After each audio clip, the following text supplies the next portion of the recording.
Record now.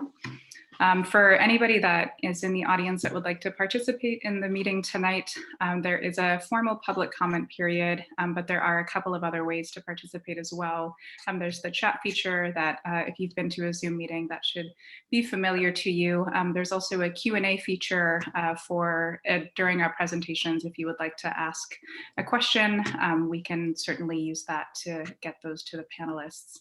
So, and if at any point you do want to use your microphone to ask a question or make a comment, just use the raise hand feature in Zoom and we can make sure that that happens. Excellent. Thank you for the heads up, Franziska. And I'm going to start. I want to welcome everyone to the first Sexton Mountain Neighbor Southwest NAC meeting of 2021. And so happy to have everyone here. We have some cool presenters tonight. Polly Campbell is going to talk to us about recharging ourselves for the new year. She has a new book coming out in March, and she is also a Sexton Mountain neighbor, but kind of straddling the line with Neighbor Southwest. So she is a neighbor to the world. So awesome to have her here. And then we also have presenters from a proposed affordable housing project that is going to go in across from Mountainside High School. And so they're going to talk to us about the project and take our questions. I thought that I would start the evening out by asking all of us on the presenter side to introduce ourselves. And then if you can think of one word that kind of summarizes your feeling about 2021, I would love for you to use that as your intro word tonight. So I will start. I am Jen Fife-Adams and co-chair of Sexton Mountain NAC and have been doing this, I guess, for about 4 years now and have been living in Sexton Mountain now for 12 years, going on 13. And I'm going to use a word that I'm guessing many of us will use, which is hopeful. So for so many reasons, right? All right, so I'm going to popcorn this over to Sharon. So if you can introduce yourself and your word for 2021. Oh, you are muted.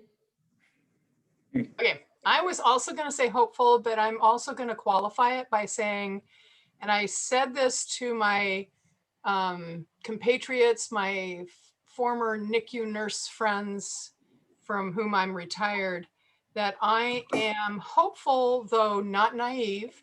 I am thrilled with the possibility of moving forward but also cautious in my optimism. Let good and love shine through the darkness. And I know that's more than one word. I apologize. That's all right, Sharon. All right, who are you going to popcorn to? Oh, we can't read your lips. I think she just said Mark. Mark. Okay. My name is Mark Hokkanen. I'm the Risk and Contract Manager with Tualatin Hills Park and Recreation District. My word was also hopeful when you mentioned that, but I'm going to just go with positive. And I guess I should popcorn over to Elliot. Awesome. We all have the same word on our mind, hope. But I'll throw, if we could create a word that is hope with a little bit of wholeness in there. Hope to be, that things are going to come together in our family settings and in our community settings, that things kind of be ordered in a way that makes sense to everybody and brings wholeness. So there's kind of a hope towards that. Oh, yes. Let's popcorn it over to Olivia. I haven't really thought of a word, but let me think. I mean, I'm excited for 2021. It's a fresh start, and we're off to a rough start, I would say, but I'm excited for what's to come.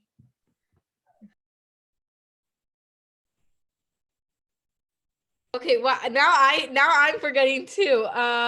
Okay, who hasn't gone? Jim. Thank you. Yeah, Jim.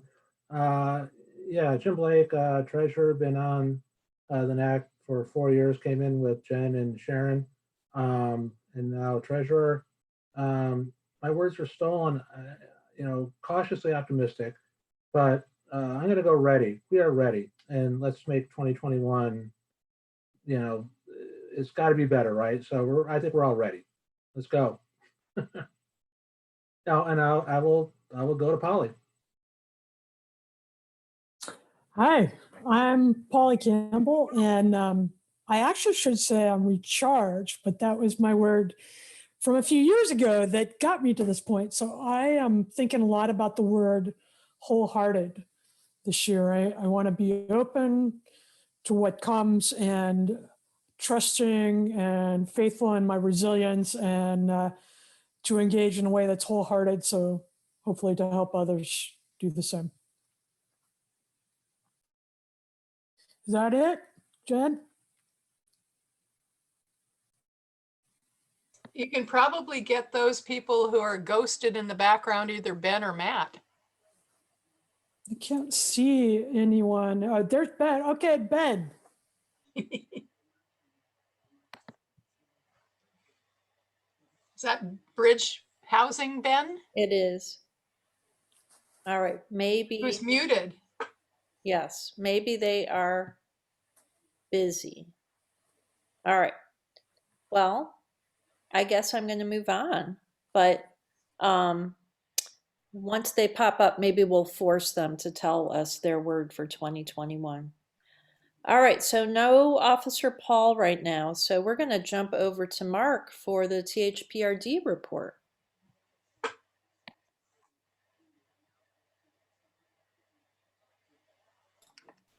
Muted, Mark. Unmute. I saw that. Well, what I started to say was I have another commitment, so I will have to pop off at some point in time early, but I will stay on as long as I can. Unfortunately, as you know, most of our facilities are currently closed due to the county risk level guidances that are out. They are only open right now for some of the childcare programs and out of school care programs that we have. Although this last week we were able to open up the Raleigh Swim Center because it is an outdoor facility. So the swimming pool at Raleigh opened up January 11th. I believe that was last Monday. And if you would like to reserve lanes to do lap swimming, you just go onto the website and you can continue to do your laps, I guess, out in the nice cold weather. We are expanding the child care and preschool programs starting February, so in another couple weeks. We'll be expanding the capacity for those programs at Conestoga and the Nature Center. Also, and about, I think it's this weekend, our mobile recreation programs begin back. Primarily, they are run at about from, I think it's 11 o'clock to 12 noon or 11 o'clock to 1 on Tuesdays and Thursdays at specific elementary schools. They tie those in with the food programs. During the time that we've been closed, we have taken advantage of doing a lot of maintenance, doing upgrades to the buildings and making them more accessible with people with disabilities. The Park District is open virtually. So we do have classes that are running online. We have arts and craft classes, dance classes, fitness programs, enrichment programs such as music, science, and even Spanish classes. And if you're interested in those virtual programs, you just need to visit the website, thprd.org, to register. We also have volunteer opportunities available. There are plenty of options for people to help. Right now, we're doing outdoor work parties. So we're doing some garden cleanups, removal of invasive species. Again, just visit the website if you're interested in signing up. This coming Monday, January 25th at 10 a.m., we are going to have a drive-in bingo game at the Sturtz Center. So you bring your car and they'll hand you some bingo cards, and I don't know how you're going to do it, probably honk the horn, but you get to play bingo. And lastly, we have free fitness in the parks. That is kind of back. We kind of took the month of December off for that. So there are free fitness programs throughout the district that will continue through about mid-March. So there'll be some group runs, kickboxing classes, Zumba classes, boot camp classes, and there's also some fitness programs for teens. And again, just please visit our website, thprd.org, if you would like to learn more about any of these programs. All right, so I'm wondering if any of our participants or attendees have questions, and attendees, if you want to type in the Q&A or type in the chat, or if you want to speak up, you can raise your hands and Franziska can make you live. All right, so I saw Sharon's hand up first, so go ahead, Mark. Sharon. So Mark, I have a couple of questions. Elsie Sturr was going to come back online in July. Is that still kind of where you're at? Yeah. Oh, Based on our best guess, yes, I would say the Sturtz Center, as well as our smaller facilities like the aquatic centers like Aloha, Beaverton, Sunset, the idea was, June or July would be probably the earliest we would be able to. okay. And the other thing is that with Elsie Sturr, I understand that there's some sheltering that's taking place at Elsie. And my gallery we've done 237 free art kits out in the community, and including the warming shelter. And I would love to get some to whoever would be the contact person for the folks there. I think we got like 30 to 40 of them to the severe weather shelter over across from the library. Okay. Would love to do the same for them as well. And one other question that I have that is completely off that topic. The Beaverton Johnson Creek that goes through Beacon Hill is monitored by Parks and Recreation. There seems to be some kind of, I don't know if it's an algae bloom or some kind of invasive species that there used to be, it was a donut pond with an island in the middle. That island has shrunk to maybe a quarter of the size of its original size. If there's somebody, I know Ralph Cook from way back in the day was the person, the naturalist that we talked to. If there's some other person that you can put me in contact with, I would love to get in contact with that person to see what's going on. Okay, I will be able to send both of those contacts to you. Awesome, thank you. You're welcome. And Gumby says hello. Thank you. All right, Olivia, you have a question. Yes, I was wondering when facilities are closed till, and where can you repeat where car bingo was at? I didn't hear that part. So answer the first question. That's up to the state to determine when we can open. Right now, everything is done by a county risk level. We are all in the extreme or red category, and our indoor facilities will not be able to open until we notch down one level, which would be kind of the orange category or the green level. And then based off of the different levels, as we it determines that our capacity. So it'd be 25% of a capacity for that particular facility. And as we move down levels, we get to have more people involved. And what was the second question, Olivia? I didn't quite understand it. Yeah, no problem. You were talking about the car bingo, correct? Was that the that's happening?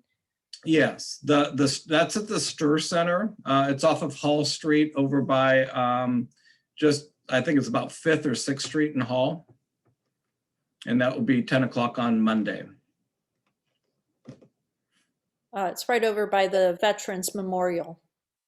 Correct. Yeah, thank you. I had a question, Mark. So I realize May is for peace, but I think that you have some THPRD board positions that are coming up, and it's a good time to mention that to Yes. people. Yes, they just actually put something out about that today. We do have a few members that are leaving us, and so I believe there's 2 or 3 positions that will be available for the board. And I don't know the details, but I believe one of them is for, I can't remember how it went. It was like 2 years and the other one was for 3, if I'm not mistaken. But on our website, I'm sure it's probably on the front page. If you're interested in running for one of our board member positions, we'd very much appreciate that. And we're so lucky, guys, that we get to have THPRD. It's just such a wonderful parks district, and it's such a good, if you're thinking about running for something at some point in the future, I'd say it's a great kind of jumping off point. Mm-hmm. So anyone thinking about something like that, I hope that you'll consider it. And now's the time to start filing, because there are deadlines that come up. I'm thinking really early March. And then, of course, we all get to vote for those positions the middle of May. So it's a good time to declare your candidacy.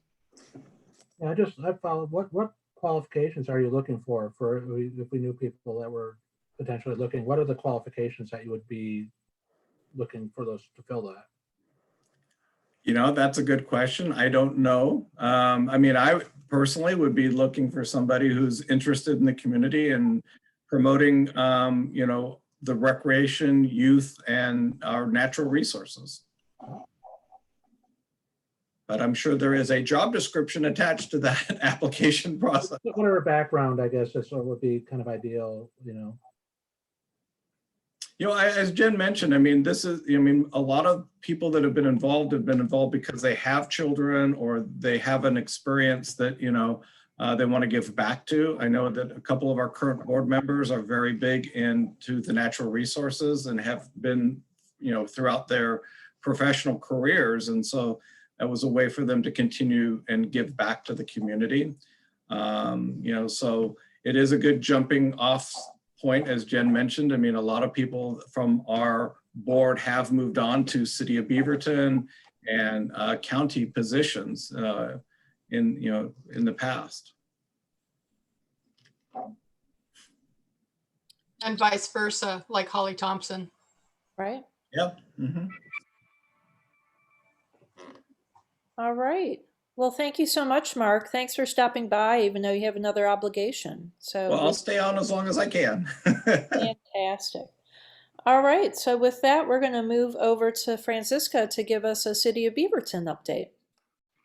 Great, thanks so much, and welcome to all of our attendees. My name is Franziska Rose. I am the Public Involvement Coordinator with the City of Beaverton and the Staff Liaison to this super lovely NAC. And I've just got a couple of big items on the docket tonight. So the first one involves our new City Councillors. So this month, we welcome changes to the Beaverton City Council, with new and re-elected councillors joining fellow positions. And first, Mayor Lacey Beatty begins her first term as mayor after serving on the council since 2015. Before serving as an elected official, she volunteered on the city's Visioning Advisory Committee and on local boards. Her vacated city council position will be filled at the council's discretion, or direction, I should say. Council Nadia Hassan and Councillor Alison Tivnon join as new council members, filling an established seat and an expanded position as part of the new city charter. Nadia Hassan is the first to hold City Council position 6 and previously served on the Tualatin Hills Park and Recreation Visioning Task Force and a board member of the Islamic Society of Greater Portland. Alison Tivnon previously served as a Beaverton Arts Commission chair and the State of Oregon Complete Counts Committee co-chair. Councillor Mark Fagan, Councillor Laura Mitchell, and Councillor Mark Sansucci rejoined the council as re-elected and existing council members. Mark Fagan has served on the council since 2013 and was the founding chairperson of the city's Visioning Advisory Committee. He was elected to his third and final term in November 2020. Laura Mitchell was elected in 2018 and previously served on the city's budget and social services funding committees. Mark Sansucci joined the council in 2008 and worked on the city's planning commission and the committee for community involvement. The mayor and councillors were sworn in before the first council meeting. And for more information about the city council and upcoming meetings, visit beavertonoregon.gov/council. And the other big news is regarding the interim city manager. The Beaverton City Council has appointed Kurt Wilson as the city's first interim city manager. The announcement marks a milestone in City Charter of 2021 implementation. The new city charter became operational on January 1st. The interim city manager is an important position who will help the city transition to a council manager form of government and support hiring of a long-term city manager. Kurt has nearly 30 years of experience with local government, holding both elected and hired positions. Most recently, he served as the city manager of the city of Stockton in California. The recruitment for a long-term city manager is expected to begin in spring and will include opportunities for further staff and community engagement. And for more information on the new charter, answers to frequently asked questions, and news about upcoming activities, visit beavertonoregon.gov/charter. And I'll put that link in the chat. Does anybody have any questions about anything that I have discussed here this evening? Yeah, Jim. Yeah, I've had mixed answers on this question about the interim city manager. That initially that they were not going to consider that person as a permanent role, and then it changed to that they were going to, and then I don't know where we stand, whether this is somebody they just wanted to fill the role while they're looking for somebody, or is this person maybe trying to get the position and fill that? I just So my understanding was that initially when they created this kind of distinction between interim city manager and kind of the longer term city manager, they were leaving it open for the person who applied to be the interim city manager. They could potentially apply to be the full-time city manager. And that was one of the questions that was asked at the interim city manager public social hour was, would you consider being the regular city manager? At this time, my understanding is that the interim city manager, the person in that position now, is not intending to apply for the regular city manager position. But the purpose why they kind of created these two kind of different positions, as you were, is because at the time when they were hiring for the interim city manager last fall, into the winter, they knew that there were new city councillors coming on board and there was going to potentially be a new mayor. And so they wanted to wait until the full city council and mayor were in place before they actually made the decision for who would be the longer term city manager. So this person is really there to help get some of that infrastructure in place and assist city council and the city as we transition into this new form of government. So, we're still kind of all figuring out how it all works in this new world. But yeah, that person will be with us for the next 6 months to help us kind of bridge this transition. okay. Did that answer your question, Jim? Yeah, it goes back and forth because, like you're saying, initially it was that the person was not going to be considered for the role potentially. Then it's like, oh yeah, but now you're telling me they're not interested. And I mean, that's my understanding based on so we have an internal newsletter for employees called the B-Buzz. The Beaverton Buzz, and the interim city manager included an article in there for city staff and seemed to be implying that he was excited for this 6-month position, and that would be kind of the end of his tenure. and how does that play? I mean, the role is you want to get the permanent city manager or whatever the terms are, and then you get interim. I just wonder how you decide we wanted an interim, how are they not considered in the full city manager? And where does the search go from there? I mean, is it back to the starting spot where, you got the interim manager and now we're looking, or you had other people in mind, but this person was an interim and these are the people that we thought might be in a permanent role. I'm trying to figure out. I didn't make the meeting, so. Yeah.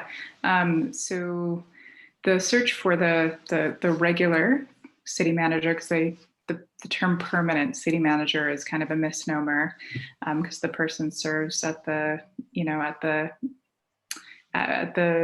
whatever the term is of council can hire and fire. So when they are going to start recruiting for the regular city manager, it will be a nationwide recruitment. So, I mean, certainly, if the two other candidates that were considered as finalist for the interim city manager, I mean, I would imagine that they would still be able to, put their hat in the ring for the regular city manager position.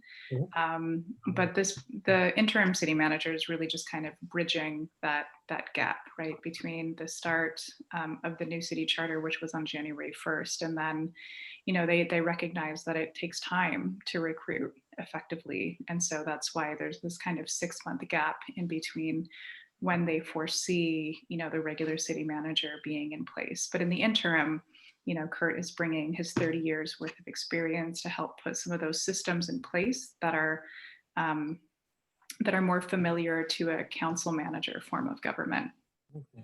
Okay, and I guess the simplifying that question is, okay, they decided they're going to look for an interim manager first and then do a search for the one thing. They didn't say, oh, we're going to do them both, but we're going to kind of, segment them and have one. Yeah. So they were very intentional about that to kind of split it up, as it were. Like I said, because, until January 1st, even though we knew, Councillor Tivnon, Councillor Hassan, and Mayor Beatty were all going to be coming on board as of January 1st, they wanted them, it was really important to the city council for them to be part of those discussions. And so for the regular, the long-term person that's going to be in that position, so they felt comfortable having a less robust kind of recruitment process. They worked with an agency for the recruitment, and I'm sure that they will again. But they, I don't know that it was necessarily nationwide. I think it was maybe regional for the search for the interim city manager, but they specifically staggered it that way so that they could have the full council and the new mayor on board for all of the discussions. Okay. Makes sense. Great. Olivia? What was the interim city manager's name? Kurt, I didn't catch his last name. Kurt Wilson. And just so you know, Olivia, I forwarded you the city update, so don't feel like you've got to take my words verbatim. Okay, so thank you. Yeah, for sure, to help you out. Does anybody in the audience, any public attendees tonight, have any questions about either of these two very big changes to the city of Beaverton? Maybe he'll fall in love with Beaverton and not want to go back to Stockton. Perhaps. I mean, they certainly haven't, like Jim said, there was kind of talk back and forth, could the interim city manager be considered for the regular city manager? Maybe, yes, but as it stands, from my understanding, they could be considered for the regular city manager position. So we'll see. I do hope that he considers it, because I did go to the social hour whenever that was, back in November, early December.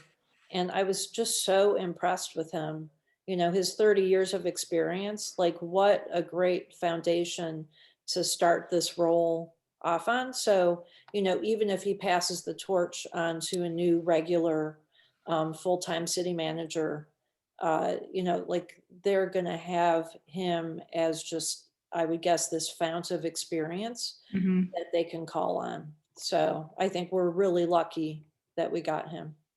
Yeah, for sure. I haven't had the chance to meet him yet in any of the meetings that I've been in, but I've heard nothing but great things from my colleagues that have. So it's yeah, he definitely has a tremendous amount of experience that is really valuable in kind of creating the new framework for all of us to work within. Cool. All right, great. Well, thank you, Franziska. All right. Well, it is such a great pleasure for me to introduce Polly Campbell. I've known her for, gosh, I don't even know how many years now, but Polly and I started back at Sexton Mountain Elementary together, and we volunteered together.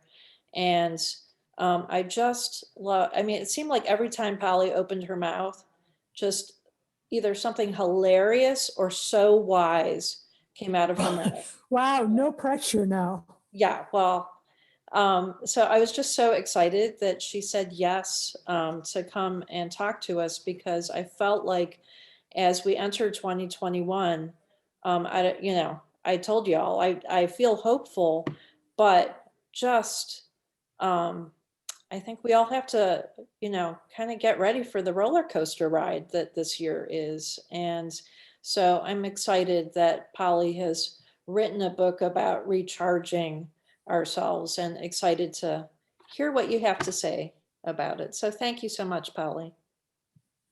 Well, thanks for inviting me, and thank you for all that you're doing for our community and our neighborhoods and our families and our schools. I think it all makes a difference, and I appreciate it very much. When you talked about the word beginning today, this book, You Recharge, it's actually my 4th book, and it came out from a different word for me 3 years ago. That's how this started. I was waking up tired every morning, and I have rheumatoid arthritis, so I would wobble to the couch, I'd get my coffee, and I'd sit down on the end of the couch before my daughter was up. This was even before she was a teen, and I was waking up tired. And I would sit down on the couch, and I literally began counting how many hours it would be until bedtime. And I thought, I don't want to be doing this. I don't have the time. We do not have the time to wait for something different to happen. This is what we've got now. So at the beginning of that year, which I think was 2018, if I go back 3 years, I picked a word for that year, and the word was vitality. And I picked it in November, and I had no idea what that meant. I had no idea what vitality meant. I knew only that I was tired of feeling tired all the time. And my life was dull, and I was feeling drained, and I felt like I'd get up and feed the animals and feed the kid and go to work and come back and have dinner and go to bed. And I didn't want to feel like that anymore. So I began exploring what that word vitality meant. What did that look like? And could somebody like me, a middle-aged woman with a teenager in the house and a chronic illness, could I have vitality too? Or did it only go to the mountain climbers and the marathoners and the people with loads of time and money in the bank? Could vitality be there for me too? And the answer is yes. And if I can do it, you can do it. And what I found is that once we start on this road of recharging, of revitalizing our lives, we create this cycle of energy. It's like charging a car battery that's gone dead. You plug in the jumper cables and you get that baby going and it's humming. And what do? You drive it around, right? You drive it around to fill it with energy to get you where you need to go the next day. That's what vitality is, right? It's an ancient tradition. I'm going to read some definitions here. In Chinese, you'll hear the phrase qi, right? And that literally means breath. And in Sanskrit, vitality is called prana, life force, right? In America, researchers and psychologists Martin Seligman and Christopher Peterson say vitality implies an infusion of positive energy. And the very word vitality comes from Latin vitalis, which means to live, or it means alive. So everything that I started learning about vitality went back to this reanimation of life. What does it look like? It took me a while to understand what this could look like for me. It took me even longer to write a book on the subject called You Recharge, and it comes out in March. And part of the reason it took a while is because not only was I feeling drained and fatigued and dull and bored, but I was also embarrassed because on paper, I was living the life, right? I'm married to a good guy. We have a house in Beaverton, a community that I love. I have created a dream job. I'm self-employed. I work as a writer, something I've always wanted to do. And aside from the chronic illness, up until that point, I'd been able to manage it fairly well. I have a healthy daughter. I was able to live the life I wanted to live. So I was embarrassed to acknowledge that I wasn't doing it. What I know now is that this engagement with life, this vitality, this energy, this wholeheartedness, right, is something that happens within, and it's something that happens outside of us as well. It's like that energy. We can plug in to the things that charge our engine, but it's when we engage in the world that we get the biggest recharge. It's when we participate and get off the bench and play big that we get recharged, that we experience vitality. In one study by, I think it's B.W. Penix, he studied 1,000 elderly women. Many of them, more than half, were described as seriously disabled, severely disabled, unable to care for themselves on a daily basis. But they discovered something startling when they looked at these women. Out of that group of 1,000 women, 351 of them, 20%, were defined as having striking vitality, which was marked by a high sense of personal mastery, being happy and having low depressive symptoms and anxiety.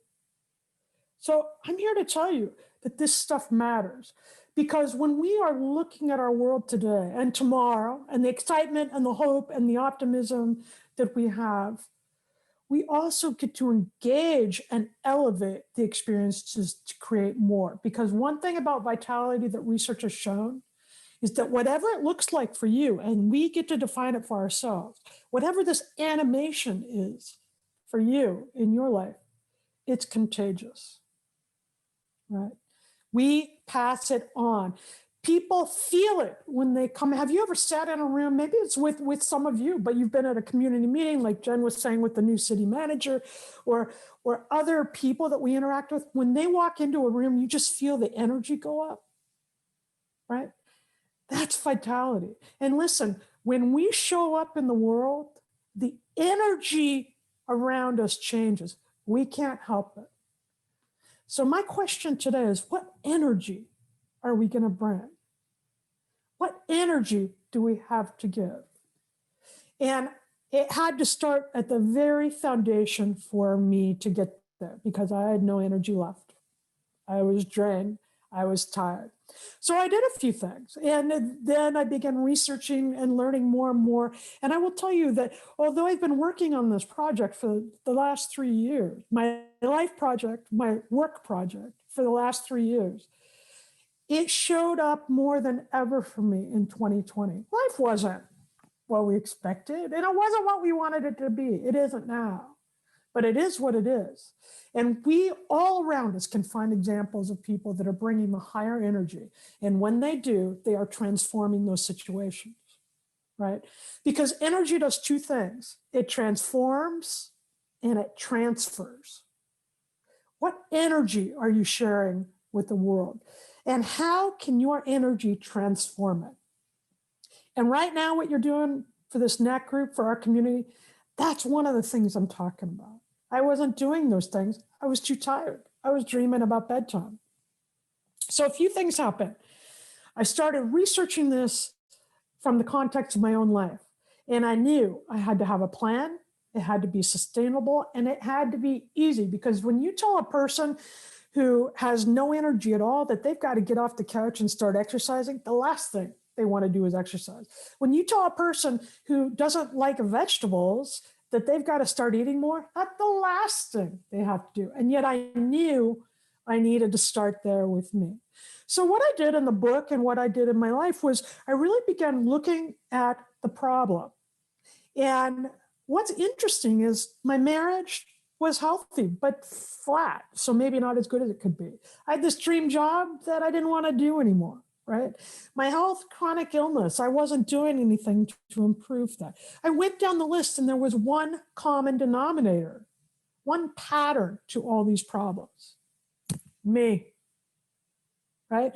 Look in the areas of your life where the energy isn't burning as bright, where maybe you feel a little dull, or you find yourself in this mode where you're like, I wish I could, or I wish this, or I wish that. And go inside, because the great thing about recognizing we are the common denominator to our own challenges and problems is then we get to be the solution, right? When we take care of our business, then we have more to give to our families, more to give to our communities, more to share with our world. And we need everybody to do that. And I will tell you what, if I can do this, you can, because I did the bare bones, easiest, simple things I could do. And I'm going to tell you tonight, before I hop off here, how I started. And in the book, I go into much more detail on many practices like gratitude and morning rituals. They call my morning ritual the power hour, and these different ways that you can get into it. But there are 5 essential things that I learned that I do every day in the smallest steps, even now. And they become more of a lifestyle. I call them the B's and C's of recharging, the B's and C's of recharging. The B's are go to the basics. Go to the basics. We've got to sleep. We've got to nourish our bodies. We've got to nourish our brains, right? Nourishing our brain, our body, it matters what thoughts we have, the ideas we put in.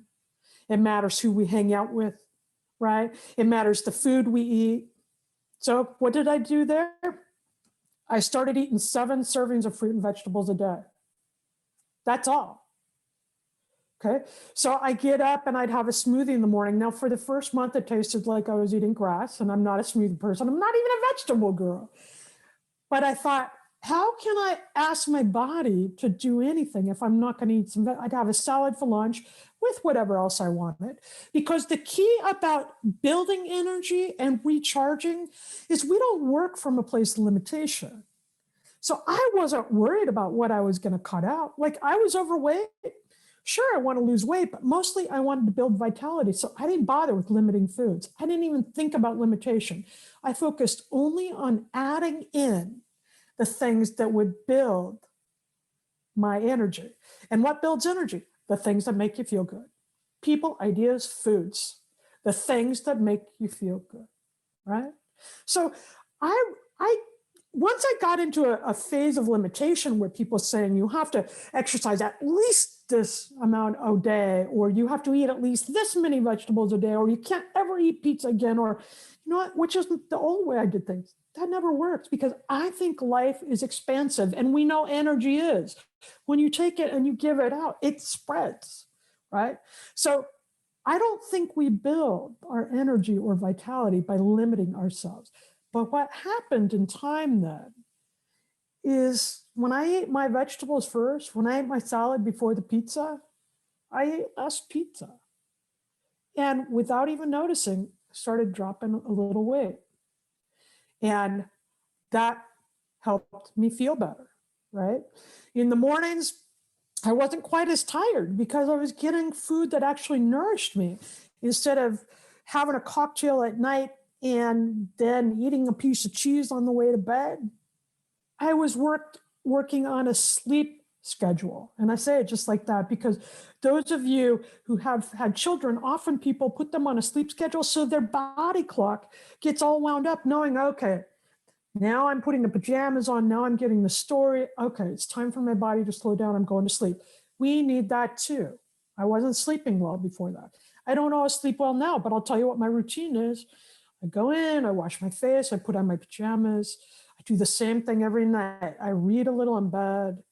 I think of a gratitude for the night and I go to bed. Same thing every night. Because once I'm in that process, I'm much more likely to get a good rest.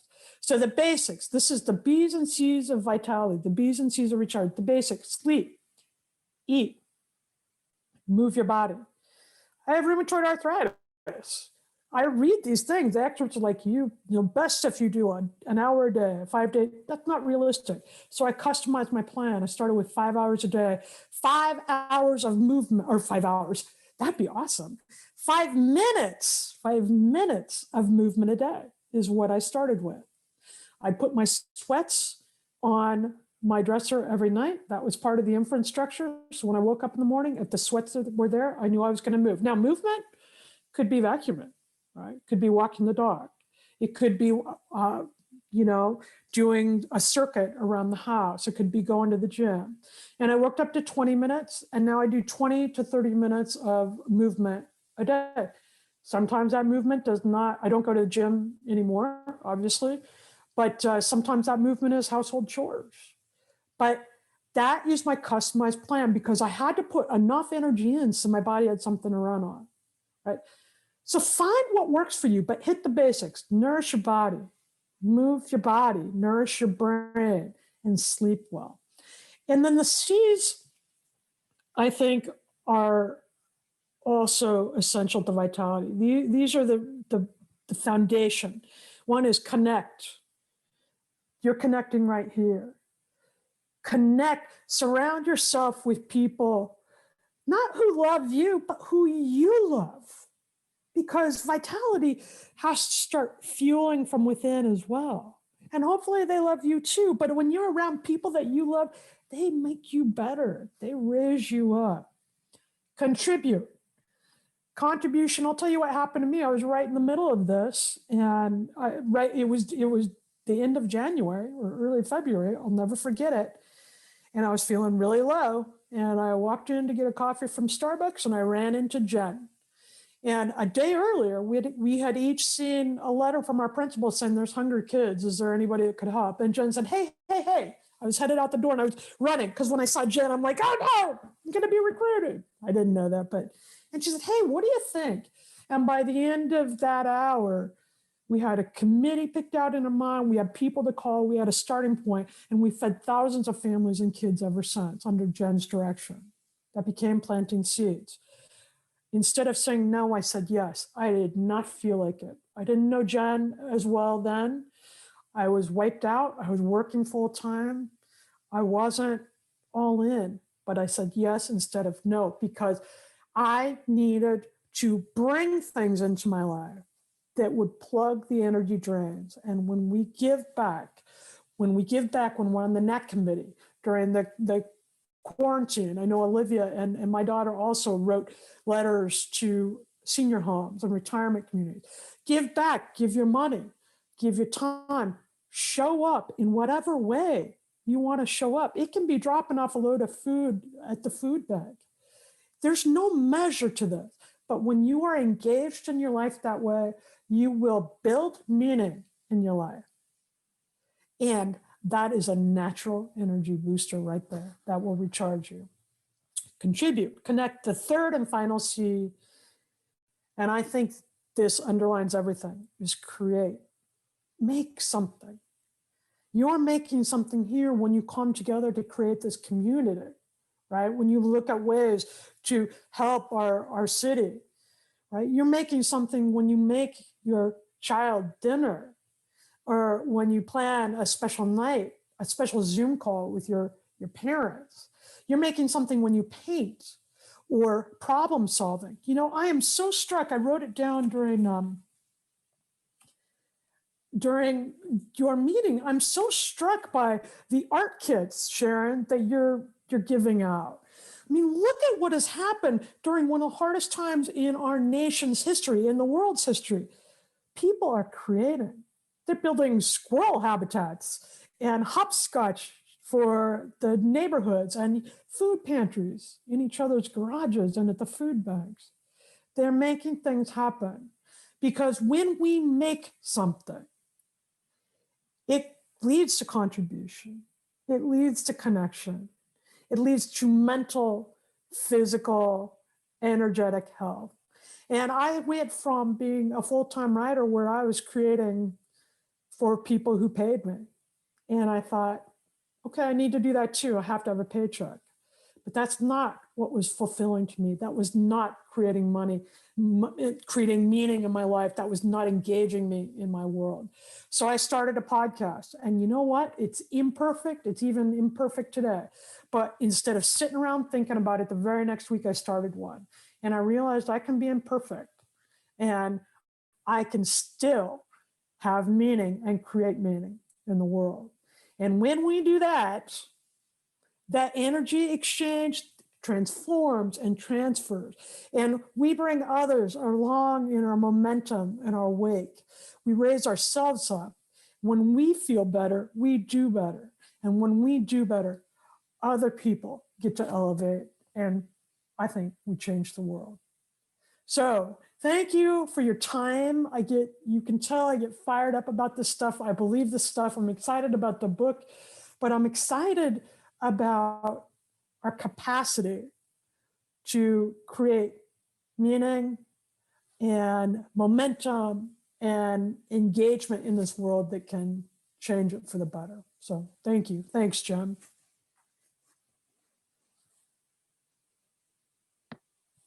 Oh, Polly, that was so great. You know, you create so much meaning for such a large community with your books, but your podcast has really reached people in a way that I think other things haven't. And so I'm so excited that you took that leap and started that. Can you tell Thank you. the name of your podcast and where they can find it? Yes, it's called Polly Campbell Simply Said, and you can find it on iTunes and Stitcher and Spotify. And also my website is pollycampbell.com, and you can link to some of my other writing and my podcast there too, if you'd like. And thanks for saying that. You know, I'm really used to being edited as a writer, and I was not comfortable at all with turning things out in the world that weren't perfect or weren't better. And I didn't know how to do a podcast. And I was tired of making excuses, because excuses are one of those things that drain our vitality away. And so I had to get courage. Sometimes it takes a little bit of everyday courage. And the podcast has been a gift to me. My creativity's gotten better. I love doing it. I've met amazing people. And, you know, nobody's ever told me I wasn't good enough, right? And I think we get constrained imagining, oh, well, at no point, I only have $5 to give, that'll make no difference. Or it's just a small group on the neighborhood board. I only have, a few canned foods to share. I'll tell you what, if you're hungry, one can makes a difference. I remember when we started, Jen, we had a person that just asked for SpaghettiOs, right? Yeah. SpaghettiOs made a big difference. And when we can make the difference in our own life and bring people into our energy, it's like I said, it's contagious. And then they feel that they can go out and do the same. And I'm tired of what's going on nationally, but I'm not hopeless, because every day I talk to somebody on the podcast, or I hear Sharon talk about her art packs, or the great parks and recreation district we have, and the way that the city is accountable and really concerned about what the citizens have. You guys, this is our time. This is our decisive moment. And only every once in a while do you get a time like this, and we have earned it. So this is our time. Absolutely. So Sharon, do you have a question? I do. I'm just wondering with 2020 and vitality. I look at 2021 as being Happy New Year 2020 plus 19 days. The vitality thing, I have no problem with the C's, any one of them. Connect, contribute, and create. I have no problem with any of those. I have problems with the B's, with the basics. In getting enough sleep, in eating the right stuff, in moving and all those things that you mentioned. So what I have allowed myself to do is a slip is not a fall. And if I, sweats and pajamas are the new formal attire in my house. Me too. So, and that's okay. That's okay. Yeah. So if I want to sleep in, I'm going to sleep in. If I want to not exercise this day, I'm not going to exercise, but I'm not going to say, well, then I have I'm not going to do it ever again. But I just wonder about the vitality in your life, in what 2020 did to you, to that. Not that it does it to us. There's exogenous and endogenous stuff that goes on. And we can harness that. We can influence that. What did that have in your experience? Yeah, well, I took a hit, and Yeah. I think part of vitality and part of nourishing your body and your soul and your brain is to recognize when you need that nap, or you need that good cry, or you need to eat, an entire bag of potato chips while you're binge watching Ozark. I may or may not have done that. But I think what you said is super important. We can slip. This is not a perfect process. A lot of the rules that we've been given are what kept me from getting my feet under me all along. So when 2020 hit, and I have a 14-year-old at home, we've been managing the remote schooling. I work at home. My husband is now working at home. All the same thing that we're all doing. I have elderly parents. I needed to give some grace to myself and understand that there are times when the energy comes from the outside, when I couldn't do it myself, right? Because that's what energy is. So we have it inside and we have it outside, and it cycles around. And sometimes we need to pull it in from outside. And I would do that with a Zoom call. One day I just told my husband, I need a day to myself. I need you to leave the house, take the kid on a hike, do something. And I sat there and I just read. I cried. I was quiet. I started to nourish my body and my brain. I think silence and quiet time is a huge thing for me, and I'm not getting enough. So I'm hiding away. I think the point is to customize. Everybody comes in at different levels of energy. Not everybody's as passionate and exuberant outwardly as I am when I'm talking about this stuff. But there are a lot of Saturday mornings I don't come out of my room till 10 o'clock because I need to lay there in my pajamas and read my book, right? You need to know what feels best to you. And I wasn't feeling good in any area of my life. So what felt better to me is when I deliberately behaved in a way that added meaning. And one of the ways that added meaning was I wanted to be able to do things with my daughter. I wanted to be able to golf. I wanted to be with my husband because that's a time we can spend together. I wanted to be outdoors, and I didn't physically have the energy to do that. I'm contemplating hip replacement surgery. I felt like I was too overweight to be smart about that. So I started physically because everything else seemed too hard to think about. I knew that sitting on the couch all day was not the way to build energy. So I just started with eating some fruits and vegetables and with 5 minutes of movement. And that's where I started. And then things open up a little bit. You get more energized and you're like, okay, now this might be interesting. When Jen and I talked about the volunteering and those other things, but this is a customized plan. And I think the slip, don't fall I've fallen too. I fell this year. I'm a very optimistic person, and I felt like I was letting a lot of people down when I didn't feel it this year. So I stopped and I just thought, oh, okay, well, no, I don't think there's a should do. I can be negative today. Okay, let's go be negative. Okay, I got that out of my system and then on. I think it's important to recognize we're just dynamic and ever changing, and that's what energy is. So when it's lower some days, I don't think that's a failure, but there are basic models we need to do. Our muscles get stronger when we use them, even a little bit. Our brains work better when we have hydration. Our tissues work better when we have some more vegetables. So I went from eating no vegetables to a ton, but I also have a stat that even like 3 vegetables, 1 to 3, our longevity goes up by like 15 years, something ridiculous. I think I write about that in the book. So I don't know if that's a good answer, Sharon, but I'm right where you were or are, and for sure it fluctuates for me. And on those days, I just know the emotions change within 90 seconds. So if you can sit in those difficult moments, think, notice them, then we usually can move on to another dimension where we might feel better and have a little more zip.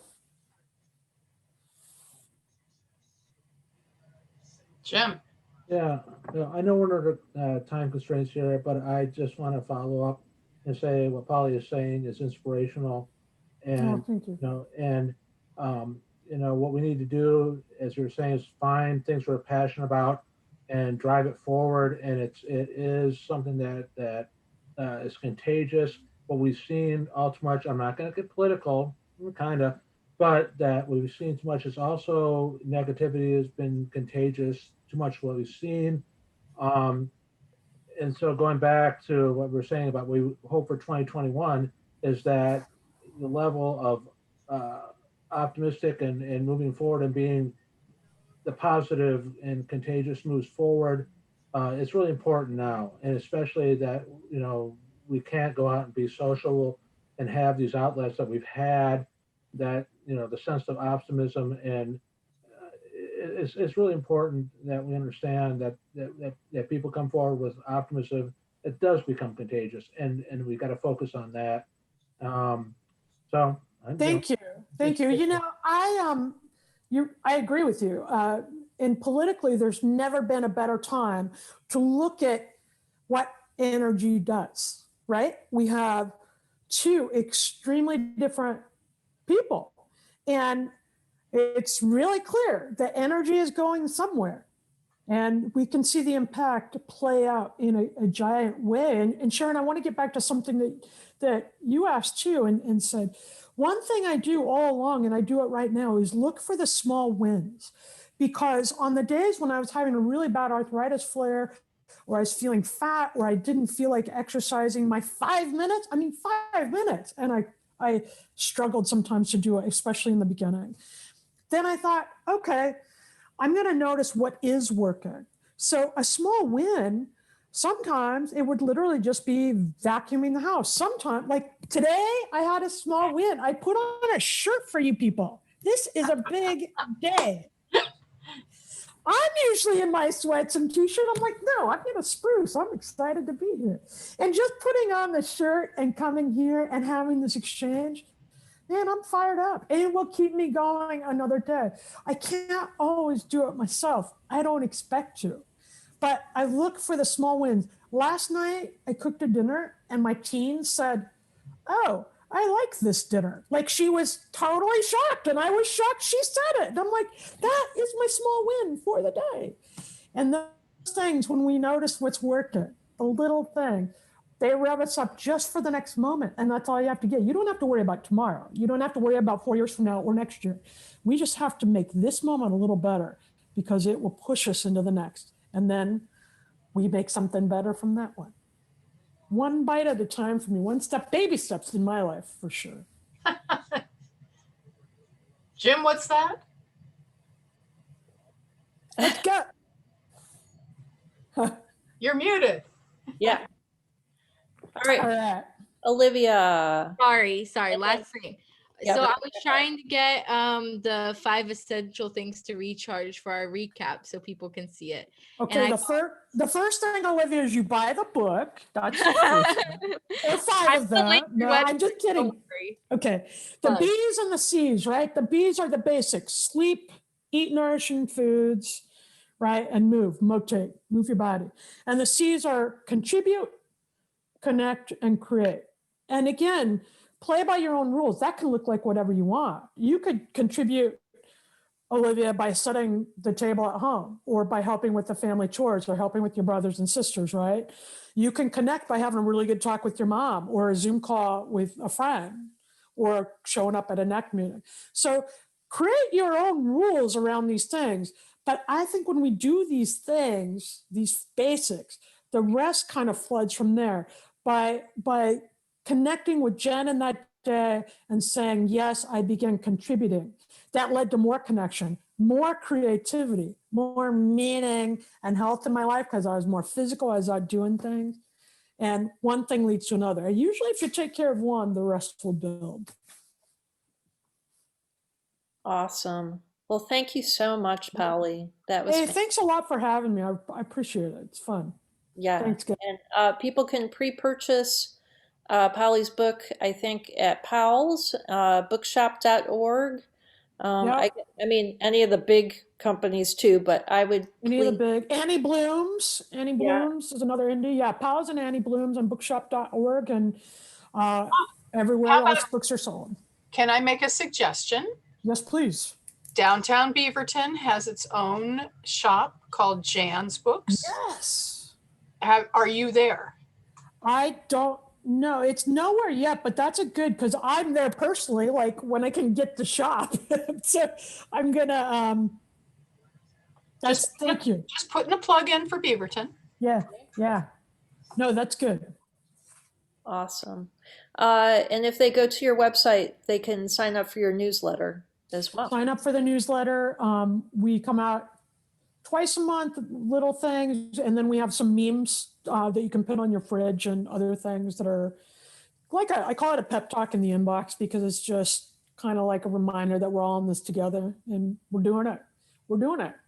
Yeah. I mean, look at the progress we're making. Truly, it's easy to get caught up in what wasn't working and what isn't working, but we're headed in the right direction. Absolutely. Thank you, Polly. Thank you, Polly. Thanks, guys.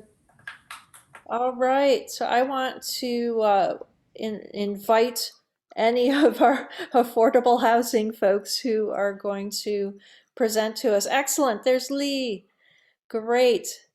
And Matt. So thank you so much for being here, guys. Thank you for your patience. I appreciate it. I hope you didn't mind that. I mean, I needed what Polly gave tonight. So thank you for understanding that. Yeah, and thank you for having us. Franziska, did you want to say something? Yeah, Lee, just really quick, I see there's 3 other folks from Salazar, architects in the audience. Should they be promoted over to panelists or are they just observing the meeting tonight? Thank you. Just taking notes. I hope they would agree that I think observing is fine. I think our presentation the folks here should be fine. We should cover it. Great, sounds great. Just wanted to check. Oh, and Ben, yes. I think Ben is in 2 places. Yes. Oh, right. okay. Okay. So I will go ahead and get started. That's a tough act to follow, but we'll do what we can. My name is Lee Alligood. I'm with Otak. I'm a land use planner, and we're here tonight to present a brief presentation. We had 15 minutes, so we were hoping to keep the presentation to half that and then open up for Q&A. So if you don't mind, I will share my screen.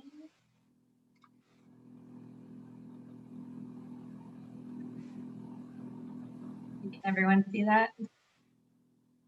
Yeah, okay, great. So we are here to talk about the Goldcrest design review application. This is an application we'll be submitting in several weeks' time to the city of Beaverton. And it's located in the neighbors Southwest NAC, which is why we are here with you this evening. And I am, as I mentioned, Lee Alligood with Otak. I'm a land use planner. I'm going to hand this off to Ben Sturtz, who is with Bridge Housing, the owner and applicant, to provide an introduction to the team members. Thanks, Lee. Hi, everybody. Thanks for hosting us tonight. My name is Ben Sturtz. I'm a project manager with Bridge Housing. Joining me tonight from Salazar Architect is Matt Bokar.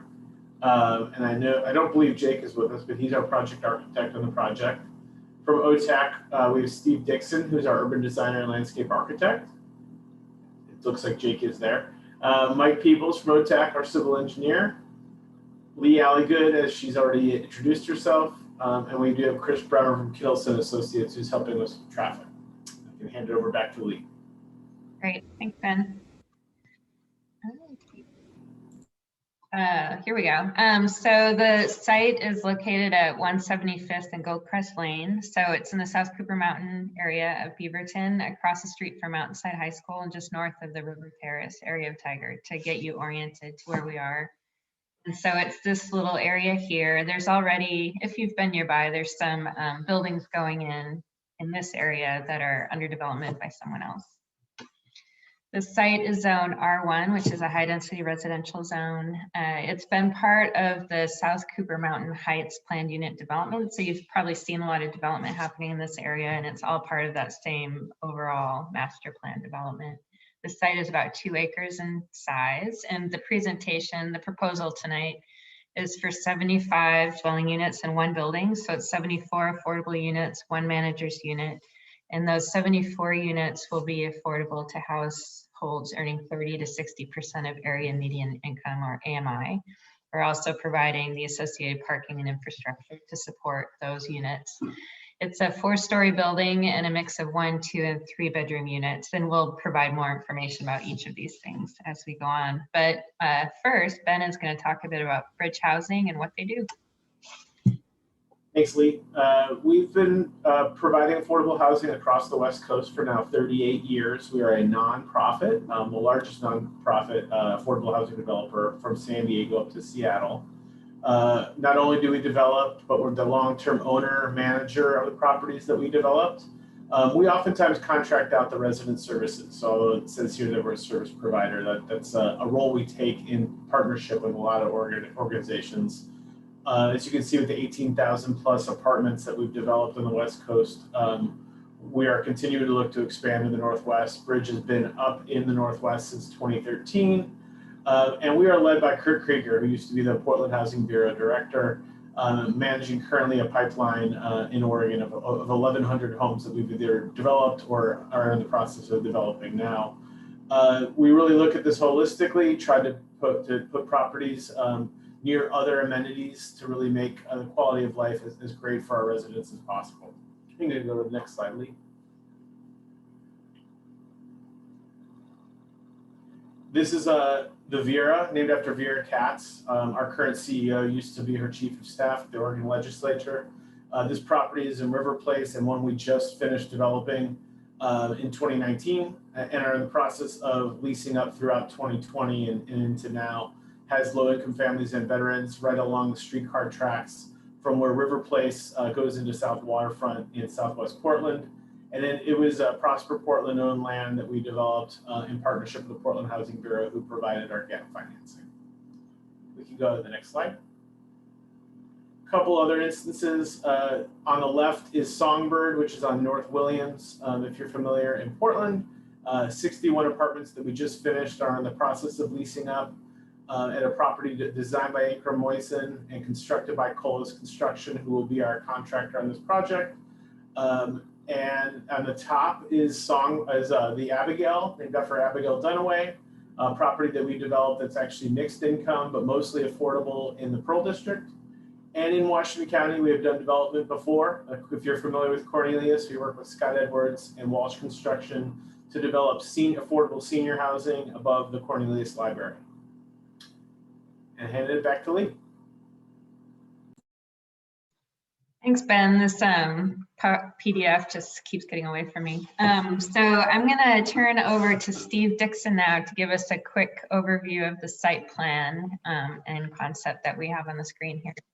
Okay, thanks, Lee. Just to orient yourself, north is approximately to the left. 175th Avenue is at the bottom of the screen. Goldcrest is on the left, and so the site is bounded by those two, and southwest 172nd Terrace. It's essentially an L-shaped building, and just to describe the site does slope from left to right, north to south, approximately 10 feet or so. So that kind of dictates how the site itself works. The building nestles up against the street on both the north and the east. In the corner of Southwest 172nd and Goldcrest, the building is actually a couple feet below the sidewalk grade. The main entrance to the building is on 172nd Terrace. The parking has been located to the south behind the building. It's accessed from 172nd Terrace, slightly below the main level of the building, and then climbs back up to sort of the inner elbow of the building, which is the major outdoor amenity and gathering space for the residents. A courtyard with seating, barbecues, also a play area for children. And moving slightly closer to 175th, there's an outdoor garden space. And the courtyard also relates directly to interior common space for the residents. So a fairly significant package of amenities for the residents. And I think with that, I'll turn it over to Matt Bokar.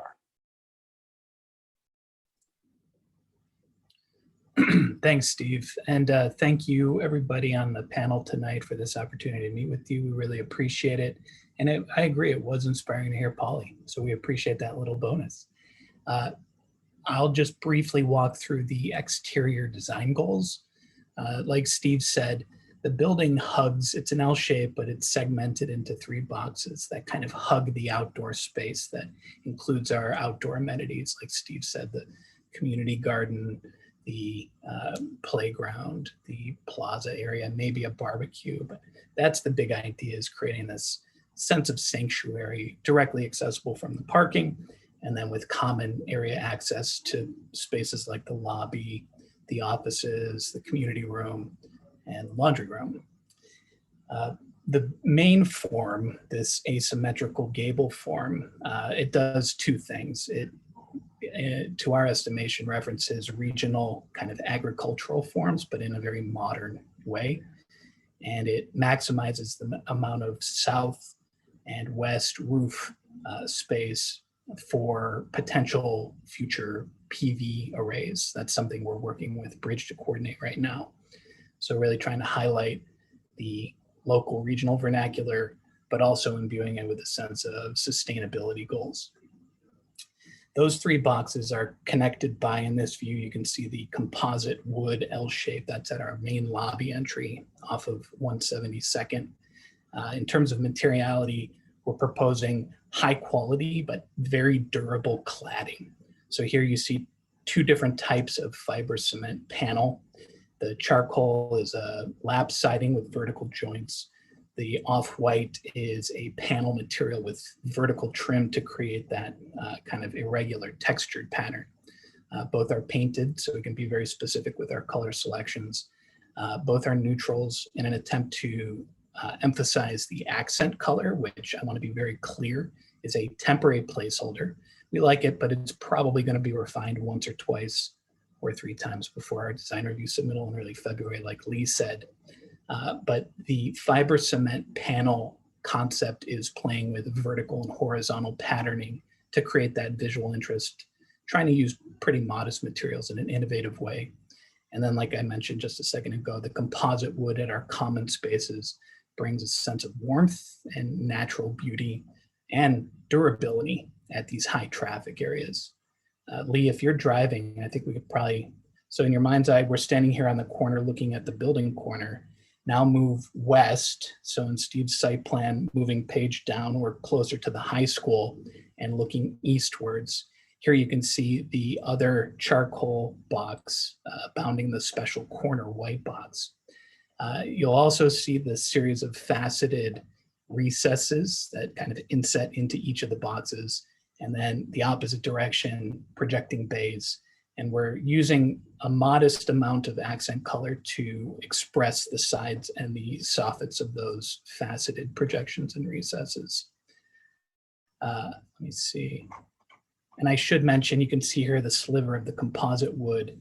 that material expresses our common spaces. So our lobbies, our horizontal and vertical circulation, our ground floor common areas. And that ribbon connects through these three boxes, what we're calling the knuckles. So organizing these three boxes using this common materiality and bringing in a lot of natural light at our common spaces. I think that's the short overview, and I would welcome any questions you might have at the end of this. Thanks, Lee. Thank you, Matt. And yes, we're happy to answer any questions. In terms of what's happening next, the next step after we meet with you and hear any thoughts and comments you may have is a formal land use submittal to the City of Beaverton. Once that happens, there will be a public notice that goes out to properties within 500 feet of the site and the NACs. So there will be more opportunities to weigh in for those who weren't able to attend tonight. There will be a planning commission review at a public hearing. And so that'll happen, that'll probably be further into the spring, but again, you'll get notice of that hearing. And then they'll make the final decision after hearing people's comments at a public hearing. So that's what we're anticipating. As Matt said, we're thinking the formal land use submission will go in early February. So it seems, well, it's not that long from now at all. So we're gearing up to get there. That concludes our presentation. We wanted to make sure we had time to answer any questions that you might have. So we're happy to answer them now. There's also on this page contact information for me, Ben, and Matt if things come up after this meeting. All right, Lee, I'll start out, and then I know Olivia has at least a question, and then we'll see if we have other participants who have questions. Great. So my first question is kind of based on the location of the school, and I never want to think ill of others, but I'm wondering if the cladding that you guys have chosen, is it fairly graffiti resistant? Again, we don't want high schoolers to do things, but it might happen. So, Jen, can I just request that the screen share stop? Yes, I can do that. So you can see each other. yeah. Yep. There you go.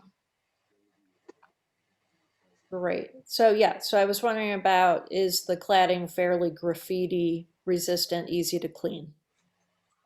And if you wouldn't mind, I'll start and then you can chime in. Is that okay? Yeah. Great question. We have discussed a public art program, so we could just lean into it, and that could, I'm just kidding around. Great. The fiber cement panel, and let's be clear, we're proposing a high quality version of the fiber cement siding. So not the, low rise residential grades cladding. This is high quality stuff.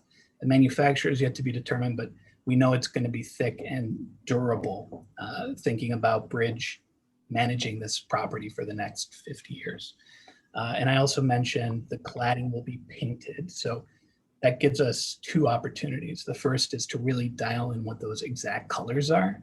The colors we're showing right now indicate intent. So the concept, some neutrals with a pop of accent, strategic and modest locations. But we will dial those paint colors in, and by painting gives us a lot more flexibility in which colors we pick. And if for some reason the ground floor were to get tagged in the future, it makes repainting relatively straightforward compared with a sacrificial graffiti resistant coating. Ben, that's a start of an answer. Did you have anything you'd like to add? Yeah, all I would say is when we typically put in masonry on the ground floor, it typically comes with an anti-graffiti coating that you can put on. If that was available for both the fiber cement we're proposing, that would be something that would make sense. Try to make the maintenance technician's job easier so he isn't constantly having to take care of it. And we appreciate the question. Excellent. And then just a big thumbs up about the potential for adding solar panels. I have them on my own house, and I think really we all need to be thinking these thoughts now. So I hope that is something that you will pursue. And then I'm curious, what kind of trees are you going to plant? I'll pass it over to Steve, what he's thinking. Well, at this point, I think we haven't arrived at, final decisions on those. The street trees on Goldcrest, and I believe I think on all the street frontages were planted with the street improvements themselves. Fairly, medium, I believe, at least medium, if not larger canopy trees. Beyond that, on the site itself, especially at the west end, facing Goldcrest, I think the opportunity is there for some more ornamental trees in that area. And I think on the interior of the site as well, in some of the parking areas. I might mention the southern edge of the site is bounded by a public pedestrian walkway with lights and benches. And that's also an opportunity for some accent plantings. Right. Besides that, I just wanted to congratulate you guys. I think it's an absolutely beautiful design. I think it's going to add a lot to that neighborhood. I really like the siting of the building. I like that you don't have it on the busy corner. I like that you have it shifted to the other side there. I think that's very thoughtful.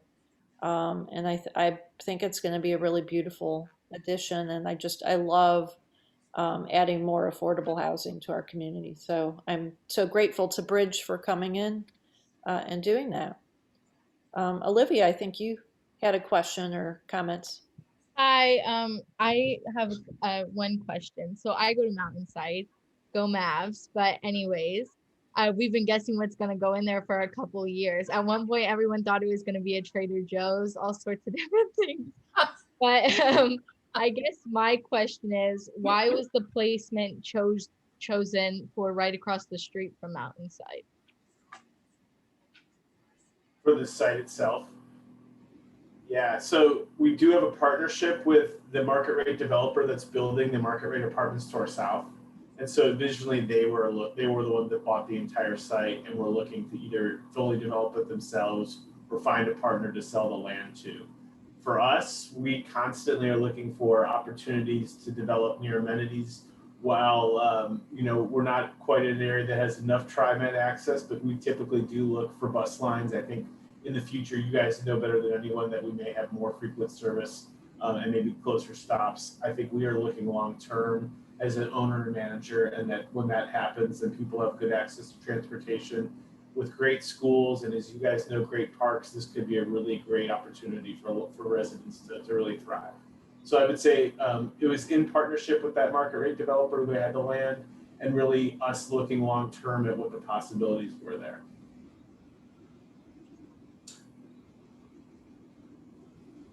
All right, do we have questions from our community? Oh, go ahead, Sharon.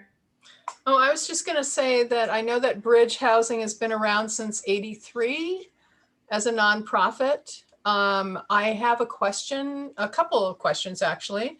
Knowing that income and household requirements are set, and in previous developments that you've had, seniors and disabled and homeless vets have been incorporated into this.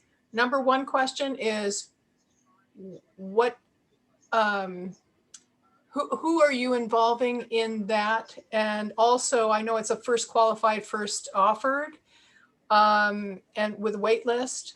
And also, are you going to be certified LEED Gold, like the Ramona? All good questions, right? I would say in the case of the Ramona, and that was prior to Bridge acquiring that property, it was done by the developer. They were also in the Pearl District, and because Portland required a really heavy green building standard, they pursued LEED Gold. It's expensive. It's expensive on the professional services and consultant side and commissioning side. Having said that, our goal here is platinum certification under Earth Advantage. So those of you who know Earth Advantage on the single family side, there's also one on the multifamily side, and I think it's a very energy efficient and sustainable building, just as like you'd see with LEED, just a different standard.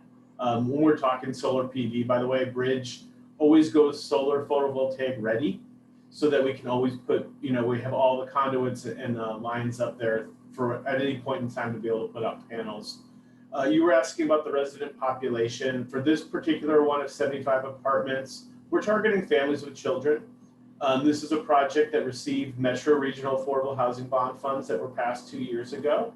As a result, with the numbers of 2 and 3 bedroom units, we felt like it was a really good fit to really pursue for families with children. So that's really the folks you'll be looking to live there, all under 60% of the area median income.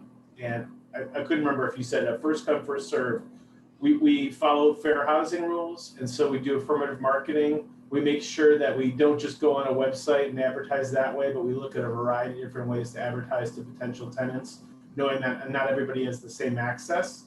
We develop an interest list so people are aware of what's going on with the lease up, and then we randomly do it at a certain point in time and make a wait list.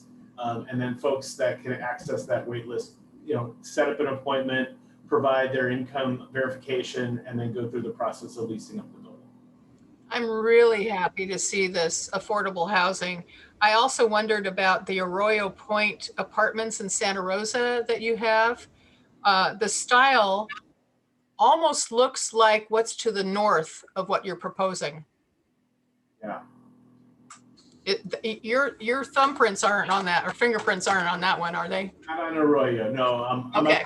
I've been with Bridge for a year. I was at another affordable housing developer before, but my work's all been in the Northwest. Okay. I did a site visit. I put my former planning commissioner, Beaverton planning commissioner hat on and went out and saw the site today. So it was amazing to see what's on your website and what was out there. Thank you.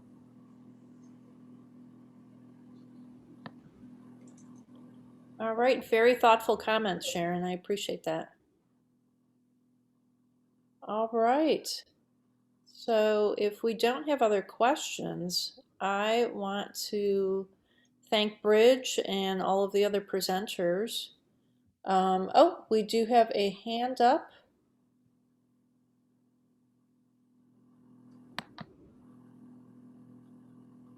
All right, so our participant. Joel Ray.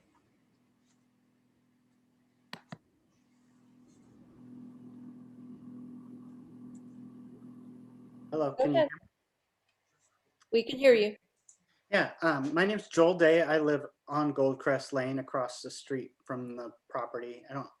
I guess my question is, how is the construction going to be noise-wise? I know with the current project that's going on all summer long, we had caravans of cement trucks laying the foundation as early as 5 a.m. and caused a considerable amount of noise. And then also the parking, no parking signs are just blatantly ignored with all the construction workers, and residents here on Goldcrest Lane who have multiple drivers in the home have no place to park when they come home from work because the street is totally full of the construction workers when there's a perfectly empty parking lot at the high school right across the street.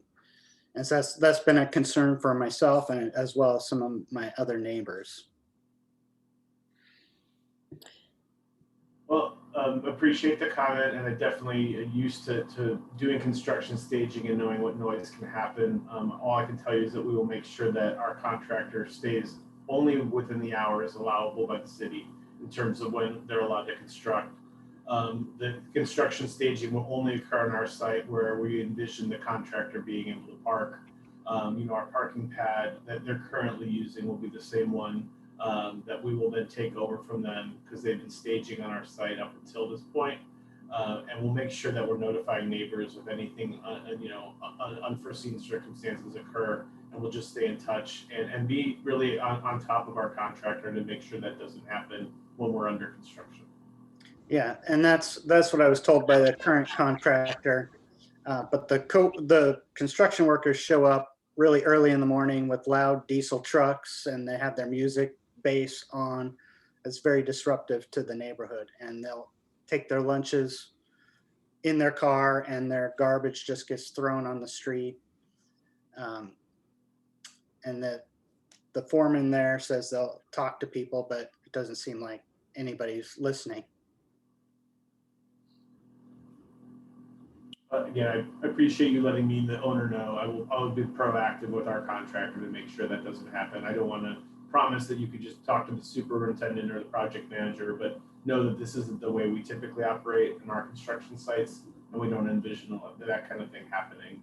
We'll make sure we're staying on top of it and going by the site regularly to making sure that it doesn't occur early in the morning. Appreciate that. Thank you, Joel, for your comment. Olivia? Sorry, yeah, I have one more question about parking. So for school, our parking lot's super small.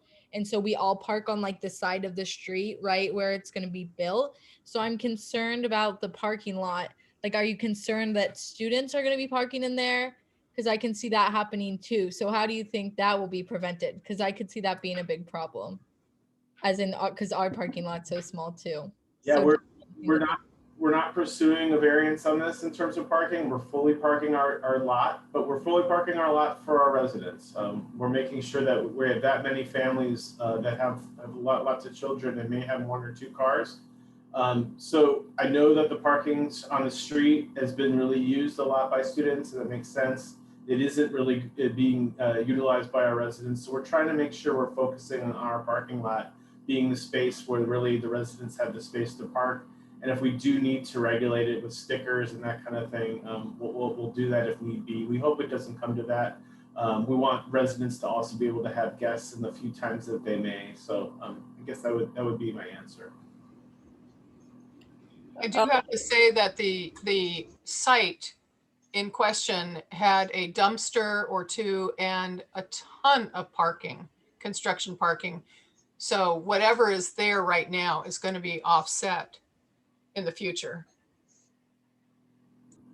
I would just say that I work at a high school, and I would echo what Olivia says, that you might want to plan on stickers or passes. Yeah, you hope it doesn't come to that, but you always are really braced for it. Yeah, and there's a very good chance that not everyone will own cars, or as many as we think. But we still want to make sure that ability is there for them to have those spots as we turn over apartments from time to time. Absolutely. Yeah.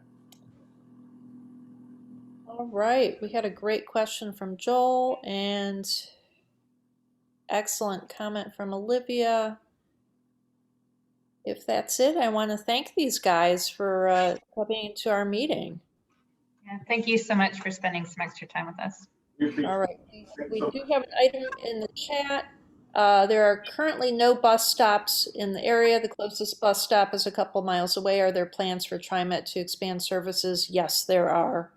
I actually talked to someone from TriMet in the summer, and we talked about bringing services much closer to Mountainside High School. So it's definitely a priority for Beaverton, for TriMet, definitely for these guys. So yeah, that's definitely going to be happening. All right, thank you guys. Franziska. Sorry, there's one more question that just came in. Aha. All right, I'm trying to bring it up. If you have access to it, Franziska, go ahead and read it. It says, are there any other 4-story buildings planned to be built in that area? I believe what our market rate developer to our south is building is 4 stories currently. It is. I saw that today. I think it's 3 stories to the north and 4 to the south. That's right. Mm-hmm. Thank you, Sharon, for bringing your planning commissioner hat, checking out the site. This is like from '99. It's never leaves the, yeah. Yeah, it's like riding a bicycle, right? Kind of, sort of. Yeah. All right. Thank you, Bridge. Thank you, everyone else. We appreciate it. All right. We have a few more items just to wrap up. I appreciate everyone staying late. So just a few items of NAC business to cover. Jim submitted his much awaited minutes to us. And so I don't know if the board got a chance to read them and any changes or additions to those minutes. All right, if not, do we have a motion to approve the minutes? Can I approve my own minutes? I'll approve them. Yeah.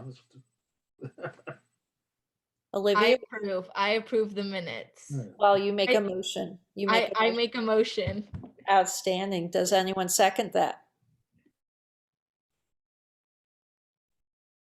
Elliot, would you like to second that? All right, excellent. Sure So thing. everyone in favor of passing the minutes? Thumbs up. All right, outstanding. And then Jim, any treasurer's update to give us? Well, we got to get together, you, me, and Sharon, and transfer this over. So it's just a matter of, I mean, I'm assuming Scott is not in Fiji spending our money, but but by the next meeting, we're gonna have this all resolved. But we gotta get together and transfer this over. And it's been, I understand that the holidays and such has been bogged down, but we will do it. Jim, Yeah. which bank is it?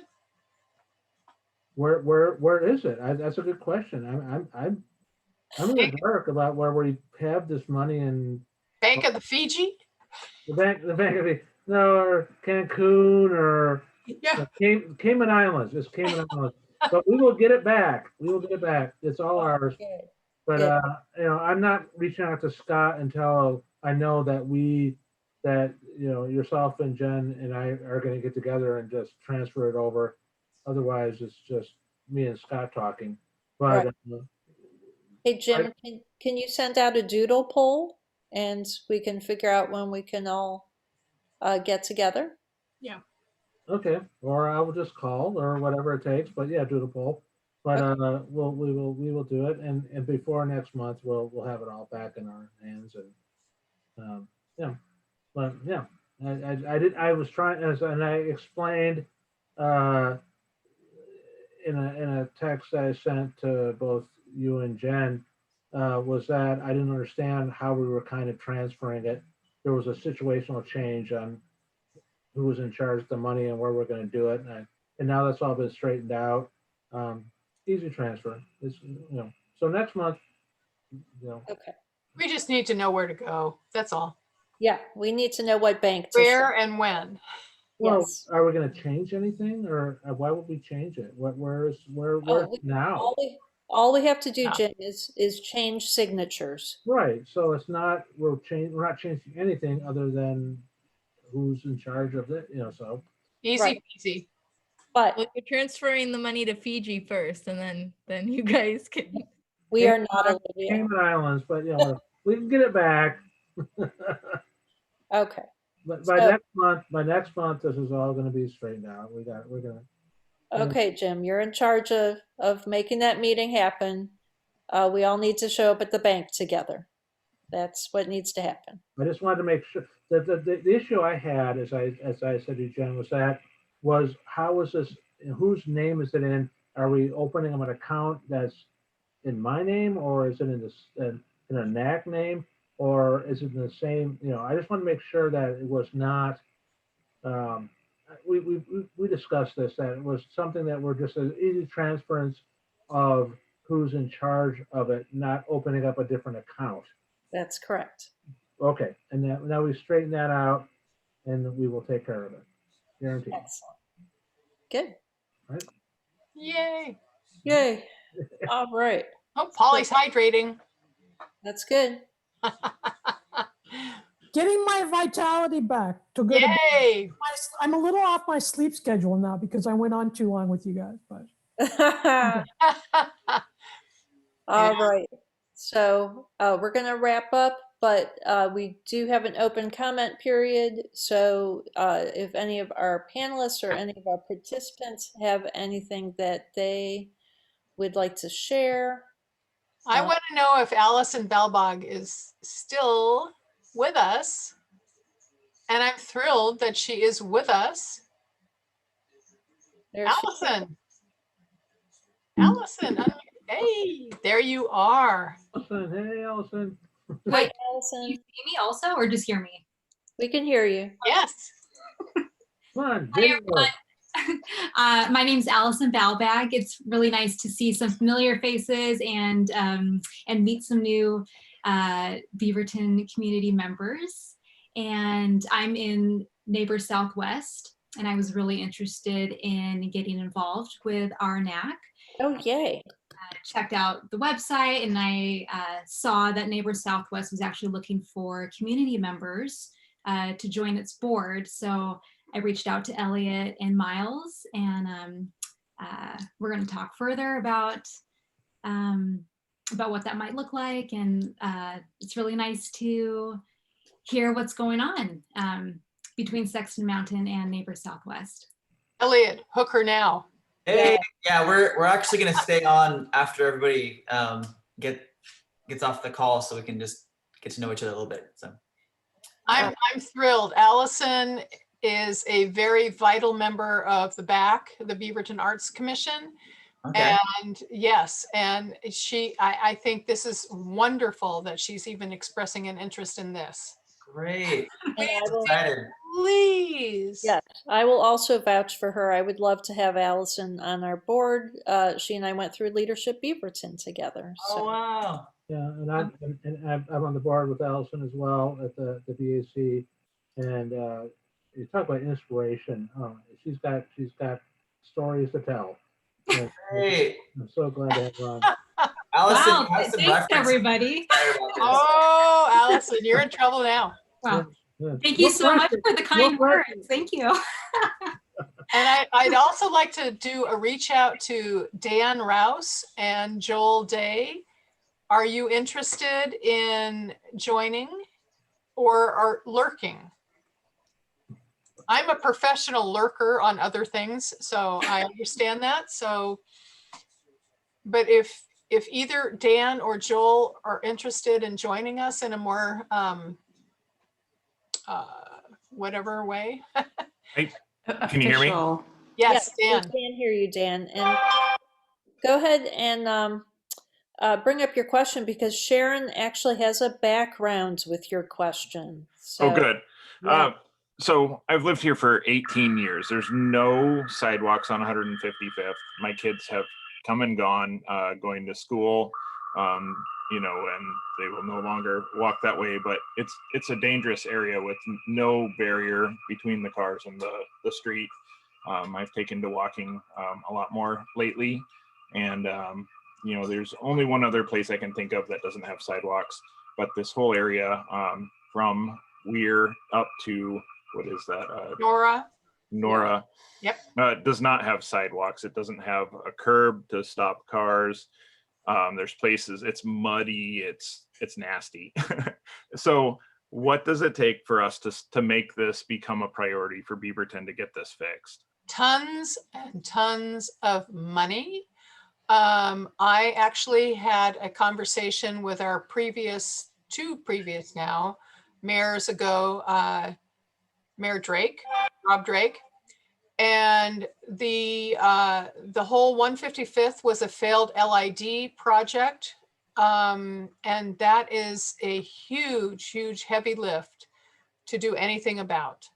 I told Rob Drake that I was interested in trying to resurrect that, but I think it's beyond my capabilities. So it actually takes more, not just the people within 155th, but people up Breesia and all the other streets that go off of 155th, because it's a heavy lift as far as a monetary commitment.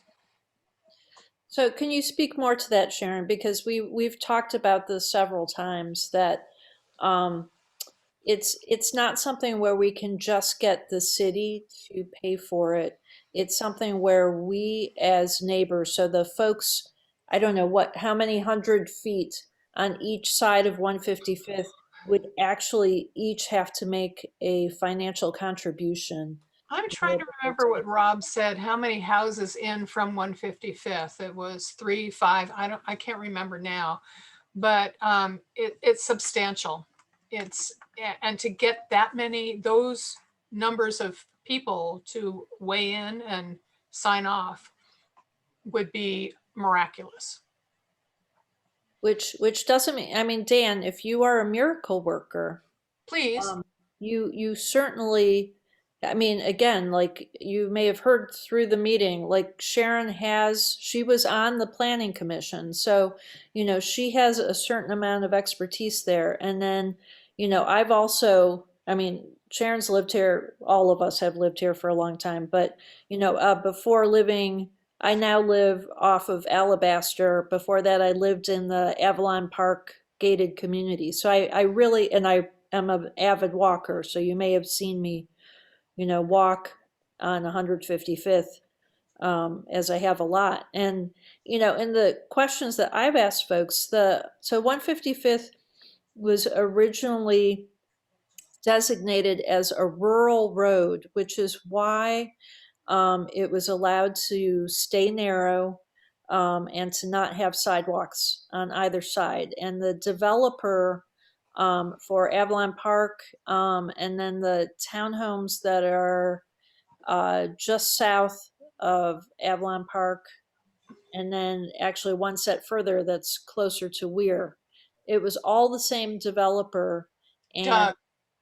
What was the name? Doug something or other. Okay. I'm trying to remember his last name, but yeah. So he was able to keep the designation from being changed because he would have had to invest a lot of money in flattening the road. I mean, particularly that ridge. Grading is a huge issue. Yeah, so that ridge between Avalon Park and then the community just south of there, kind of that, you know, I always cross right there where that big yellow pole is. And then there's like that super narrow strip where if you have a dog, you're terrified that someone's going to hit your dog. You know, that whole area should have been flattened when all of those homes were built. But, you know, he was able to keep the zoning from being changed. Yeah. Mayor Drake was a runner on that whole thing there, and he understood the importance of that, but because it was a failed LID, it would take a huge amount of effort and money to make that happen. What is an LID, Sharon? A local improvement district, I think, as I recall. I don't know, the cobwebs in the brain are, I think it's local improvement district. So Sharon, next question.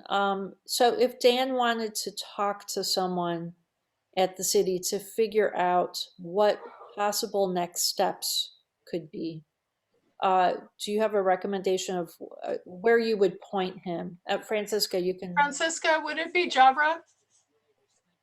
Jabra's the transportation engineer. Right. That's what I'm thinking is number one, and number two would be Lacey. You know, Lacey was the one who really instituted the curb cuts, the new curb cuts and sidewalks. It is disappointing to see those. I'm sorry? It's disappointing to see all of those being put in all the way along and down and throughout the neighborhoods. And yet, you know, like I feel like it's unsafe, you know, and I have those to words tell can you get that places, but my neighbor, her vote was considered on that alone. So yes, I understand what you're saying.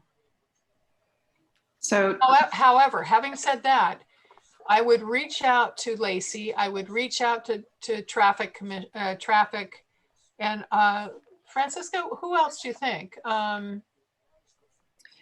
So in the chat, I've put Jabra Kasho's email address, and I put the main city email address that goes to Mayor Beatty. I would also suggest attending a traffic commission meeting and speaking during public comment as another way to elevate the issue. Right, because we have had traffic calming that have that has spun out of NAC involvement and has risen to a higher level of, actual operationalizing some kind of like Sexton Mountain Drive as an example. So I would exercise, and I'll if you need help, let me know, but I would exercise all those things from the mayor and the traffic and the, all sorts of, don't limit it to just one or two. Pepper it.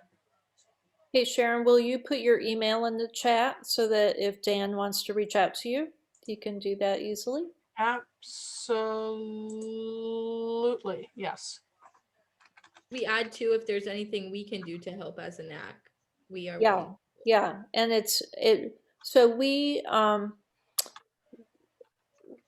when the motion by the neighbors around Sexton Mountain Drive started to get the traffic calming for that, we actually made a statement in support of it, and it elevated it a little bit more, but that's to say the neighbors around there really did the heavy lifting, and they got the majority of the neighbors to vote to support for that improvement. But we are happy to support in whatever way that we can, because again, we all hear you, and we have all felt danger from walking on 155th.